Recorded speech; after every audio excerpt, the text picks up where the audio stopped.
كتب عليكم القتال وهو كره لكم وعسى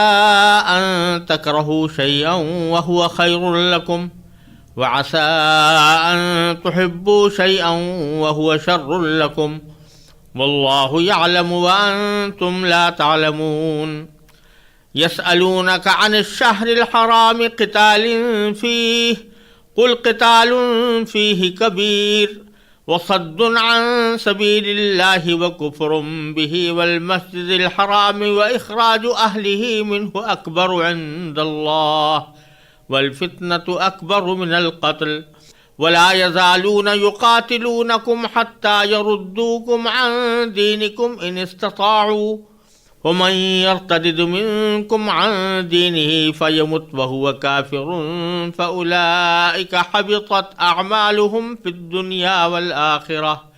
وأولئك أصحاب النار هم فيها خالدون إن الذين آمنوا والذين هاجروا وجاهدوا في سبيل الله أولئك يرجون رحمة الله والله غفور رحيم۔ تم پر دشمنوں سے جنگ کرنا فرض کیا گیا ہے اور وہ تم پر گراں ہے، اور یہ عین ممکن ہے کہ تم ایک چیز کو برا سمجھو حالانکہ وہ تمہارے حق میں بہتر ہو، اور یہ بھی ممکن ہے کہ تم ایک چیز کو پسند کرو حالانکہ وہ تمہارے حق میں بری ہو، اور اللہ جانتا ہے اور تم نہیں جانتے۔ لوگ آپ سے حرمت والے مہینے کے بارے میں پوچھتے ہیں کہ اس میں جنگ کرنا کیسا ہے؟ آپ کہہ دیجئے کہ اس میں جنگ کرنا بڑا گناہ ہے، مگر لوگوں کو اللہ کے راستے سے روکنا، اس کے خلاف کفر کی روش اختیار کرنا، مسجد حرام پر بندش لگانا اور اس کے باسیوں کو وہاں سے نکال باہر کرنا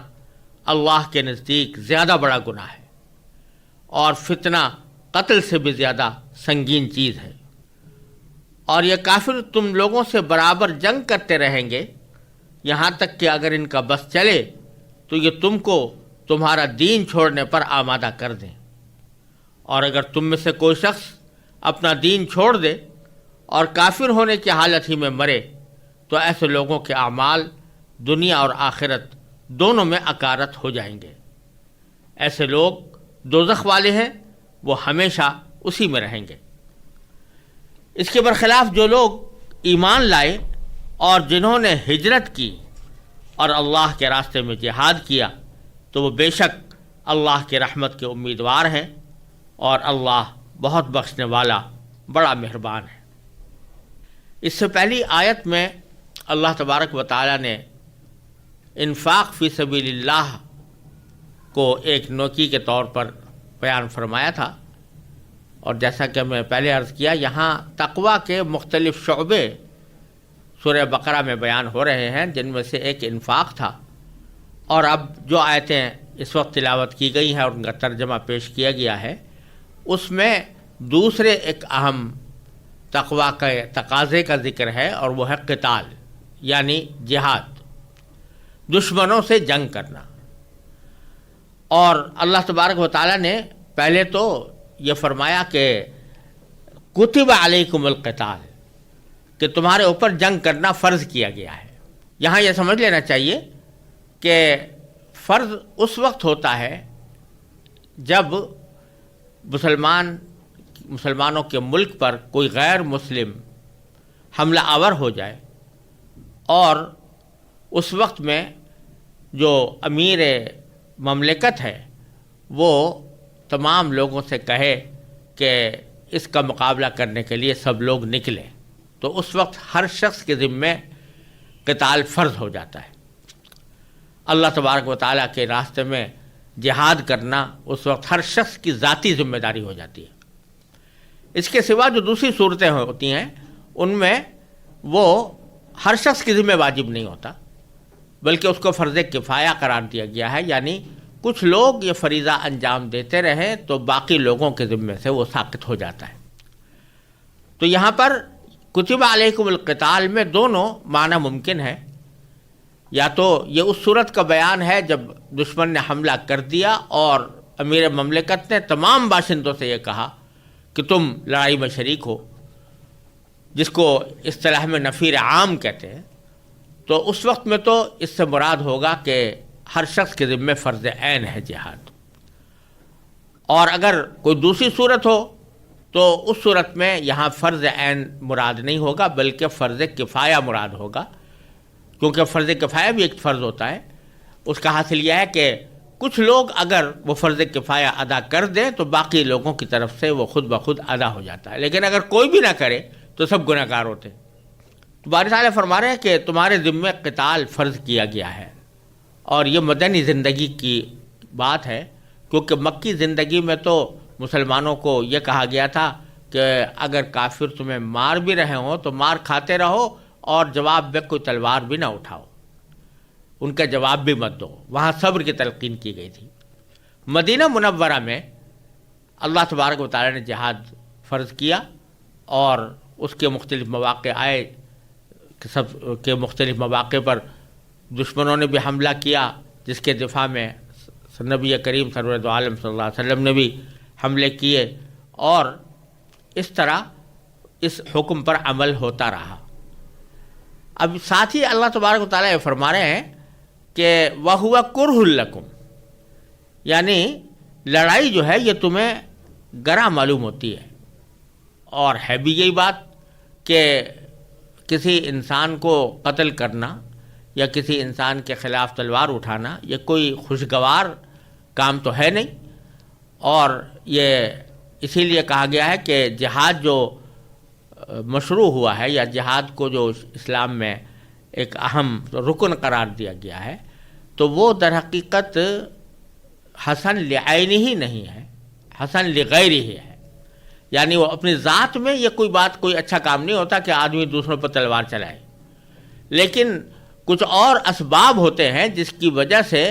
تلوار اٹھانا ناگزیر ہو جاتا ہے۔ اگر آدمی تلوار نہ اٹھائے تو اس سے وہ خود اور اس کی قوم، اس کا دین، اس کا مذہب وہ خطرے میں پڑ جاتا ہے، تو اس وجہ سے اس کو ضروری قرار دیا گیا ہے۔ تو یہ کرہ لکم فرمایا کہ یہ تمہارے لیے گراں ہے۔ ایک تو اس وجہ سے گراں ہے کہ انسانوں کے اوپر تلوار اٹھانا کوئی خوشگوار بات نہیں، اور دوسری اس وجہ سے گراں ہے کہ جب آدمی جہاد میں جاتا ہے تو اس کو بہت سی مشقتیں پیش آتی ہیں، خطرات سے دوچار ہونا پڑتا ہے، بہت سی محنتیں کرنی پڑتی ہیں، تو اس لحاظ سے بھی گراں ہے۔ لیکن اللہ تبارک و تعالیٰ آگے ایک بڑا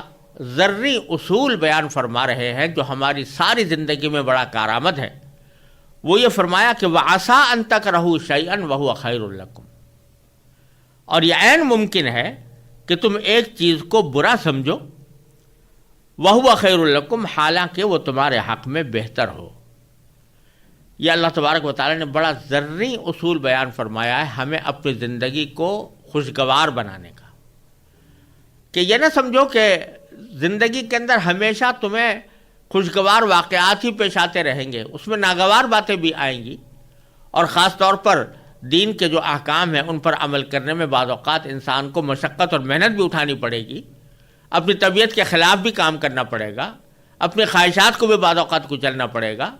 یہ سب چیزیں تمہیں بری لگتی ہیں، بظاہر بری ہیں، لیکن حقیقت کے اعتبار سے وہ تمہارے لیے بہت بہتر ہے، دنیا اور آخرت میں ان کا انجام تمہارے لیے بہتر ہے۔ اور اسی طرح فرمایا کہ وَعَسَىٰ أَن تُحِبُّوا شَيْئًا وَهُوَ شَرٌّ لَكُمْ، یعنی یہ بھی ممکن ہے کہ کسی چیز کو تم پسند کرو اور حالانکہ وہ تمہارے لیے بہت بری ہو، تمہارے حق میں بری ہو۔ جتنے گناہ کے کام ہیں بعض اوقات انسان کو پسند نظر آتے ہیں لیکن حقیقت میں اس کے لیے برے ہیں، یا کسی کو ناجائز طریقے سے مال کما لینا یہ بظاہر دیکھنے میں انسان کو اپنے فائدے کا کام معلوم ہوتا ہے لیکن حقیقت میں اس کے لیے برا ہے۔ تو اس لیے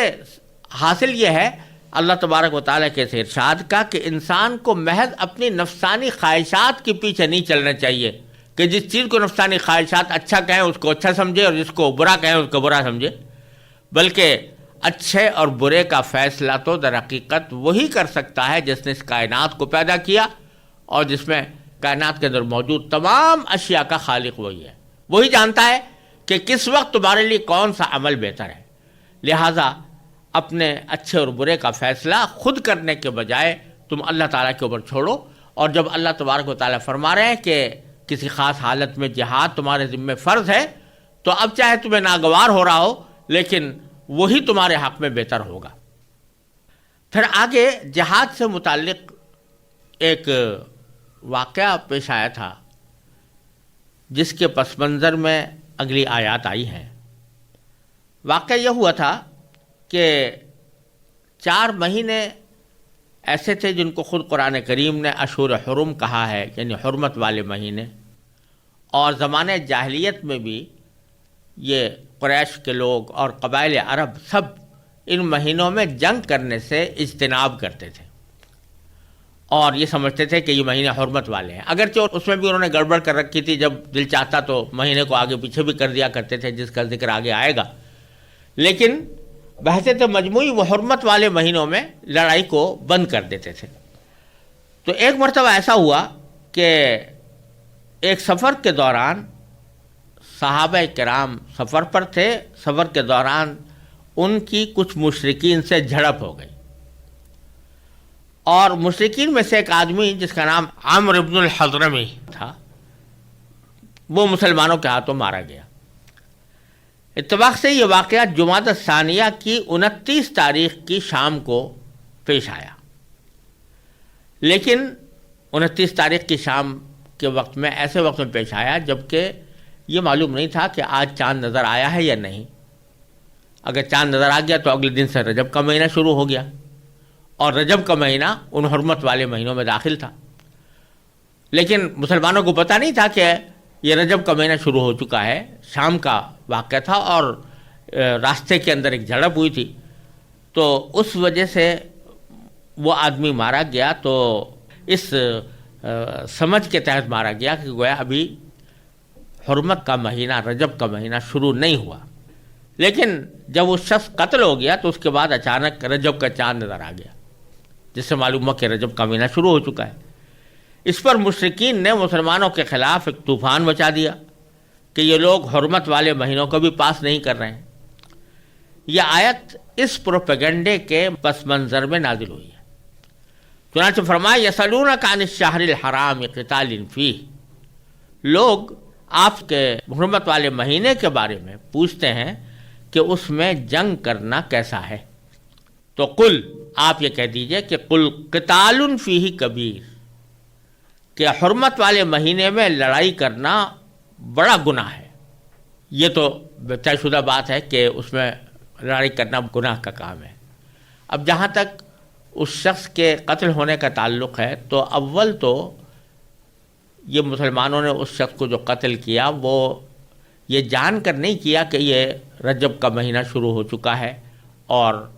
رجب کا مہینہ حرمت والا مہینہ ہے. اور اس وقت تک سچی بات یہ ہے کہ بظاہر حرمت والے مہینوں کے بارے میں قتال شرعاً بھی جائز ہے یا ناجائز ہے، اس کے بارے میں شاید ابھی تک کوئی واضح ہدایت بھی مسلمانوں کے سامنے موجود نہیں تھی. ایک رواج ضرور چلا آ رہا تھا لیکن کیا واقعتاً اللہ تعالیٰ نے اس میں حرام کر دیا تھا قتال کرنا، یہ بات بھی واضح نہیں تھی. اور یہ بات بھی واضح نہیں تھی کہ رجب کا مہینہ واقعی شروع ہو چکا ہے. تو ایک غلط فہمی کے انداز میں اچانک بغیر کسی سابق تیاری کے ایک جھڑپ ہو گئی اور اس لڑائی کے اندر ایک آدمی مارا گیا. تو اس کی وجہ سے مسلمانوں کو مطعون کرنا کہ تم نے حرمت والے مہینے کا پاس نہیں کیا، یہ اول تو یہ بات غلط ہے. دوسری بات یہ کہ آگے اللہ تبارک و تعالیٰ ان مشرکین کے بارے میں یہ فرما رہے ہیں کہ تم حرمت والے مہینے کے اندر کسی ایک آدمی کے مارے جانے پر تو اتنا واویلا مچا رہے ہو اور مسلمانوں کے اوپر اعتراض کر رہے ہو، لیکن اس سے بڑے بڑے بہت ہی سنگین جرائم ہیں جن میں خود تم مبتلا ہو. چنانچہ فرمایا کہ وَصَدٌّ عَن سَبِيلِ اللَّهِ،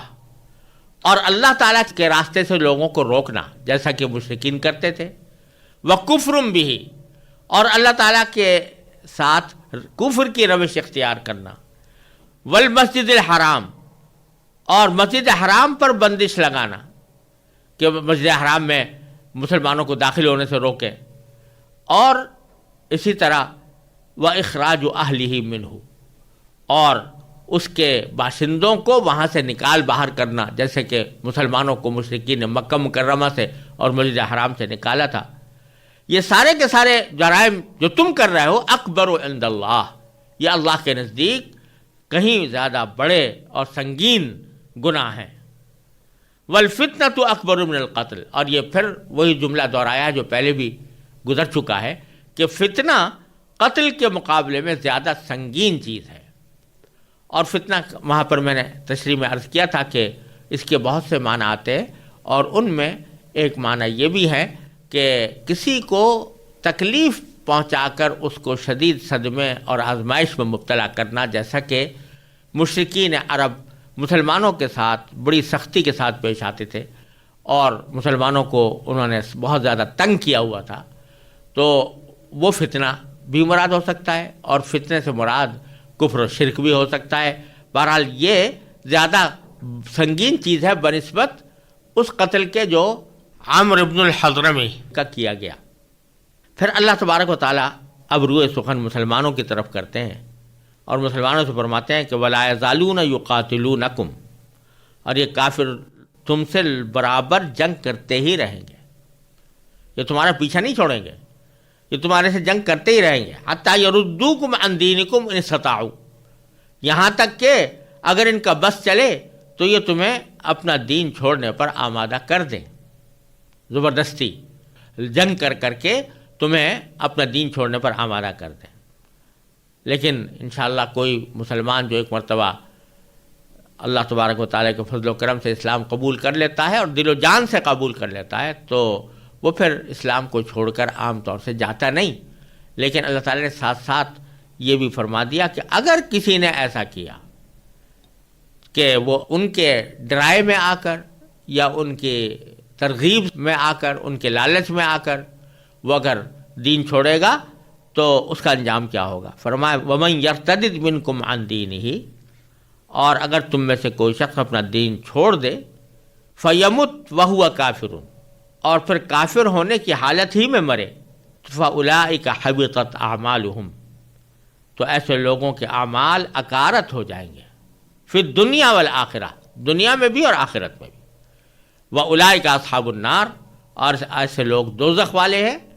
ہم فیہا خالدون، وہ اس میں ہمیشہ رہیں گے۔ پھر اللہ تعالیٰ کا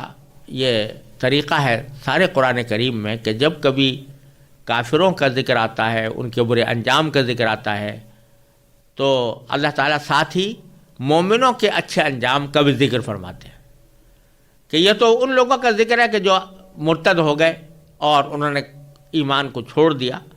لیکن پھر ساتھ ذکر فرمایا کہ ان الذین آمنوا والذین ہاجروا وجاہدوا فی سبیل اللہ، یقین رکھو کہ جو لوگ ایمان لائے اور جنہوں نے ہجرت کی اور جنہوں نے اللہ کے راستے میں جہاد کیا، تو اولئک یرجون رحمت اللہ، تو وہ بے شک اللہ کی رحمت کے امیدوار ہیں، واللہ غفور الرحیم، اور اللہ بہت بخشنے والا بڑا مہربان ہے۔